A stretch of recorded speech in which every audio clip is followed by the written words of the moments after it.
I want to address something that I didn't previously cover and discuss kind of why that is. So Supreme Court Justice Brett Kavanaugh had someone who wanted to assassinate him and got arrested and indicted for it. I had people reach out when that happened, definitely, but then also when I covered the story about Congresswoman Pramila Jayapal and the man that went outside of her house and was screaming about how he wanted her to go back to India and wanted to kill her. And in the story, I talked about how clearly he was radicalized or had these terrible beliefs and had them bolstered by right-wing media. I had people reach out to me, some randos, but some people that I actually trust and am close to, who are conservative, who said, why didn't you talk about this Kavanaugh assassination attempt? Are you just favoring like left-wingers who have these bad things happening to them?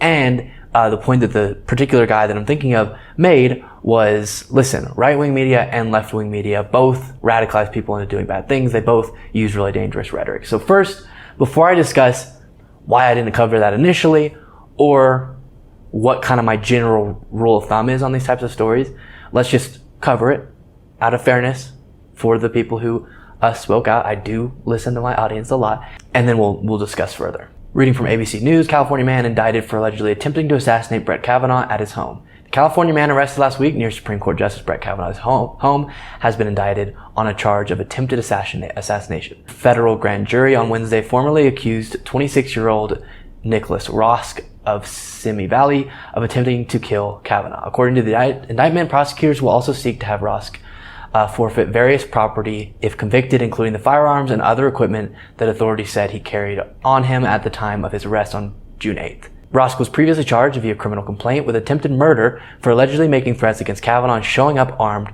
to Kavanaugh's Maryland home. Alright, so what's my initial reaction to someone going to a Supreme Court Justice's house with firearms, threatening to kill them? Terrible. Horrible. Never do that. Okay? If you don't know by now, I am so against violence. It is a defining characteristic of my political beliefs. I think in no circumstances, within the context of the country we now live, is it appropriate to go try to murder a public figure. You can disagree with them deeply. You can think that their policies are inflicting harm on people, absolutely. But trying to go assassinate them is not the proper response at all. Totally against it. Okay.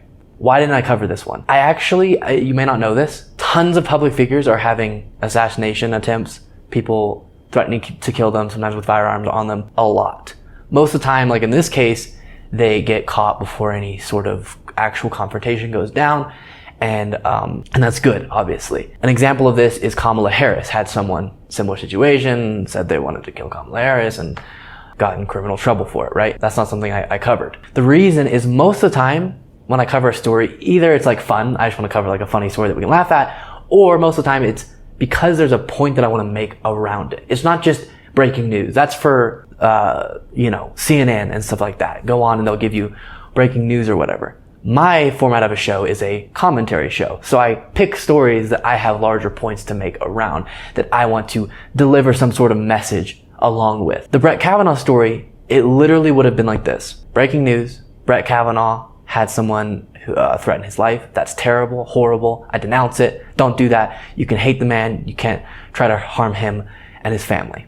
Less than a 1-minute clip. That's not much of a point that I want to make around that, because I think that's the natural consequence of being really famous and doing controversial things. The attempt, I don't think, and I don't hope that they succeed, and I don't think they should do that, but you see in every public arena ever, even celebrities who aren't in politics having things like this happen, having death threats, all of those things. Even, YouTube commentators get death threats like that. That's the nature of a really divided country and really famous political figures. Is it still horrible? Yes. Do I still wish it wouldn't happen? Yes. But that's why I didn't cover it, because there wasn't like a larger concept I wanted to convey to you guys besides the fact that political violence is bad. Don't do that. Right? Now, to the point that the conservative who reached out to me made, is there a conversation around the rhetoric that media uses that leads people to these actions? Yes. And that's one of the reasons that I covered the story about Pramila Jayapal, is because what did the guy say when he got there? Go back to India, I will kill you. So there's a larger message there that clearly the racial animus that still exists in our country is causing people to have so much hatred in their heart that they want to murder someone. They don't just want to murder them for the political views, they also think they're less than because of their race or where they immigrated from, whatever. That's the larger point that I wanted to highlight.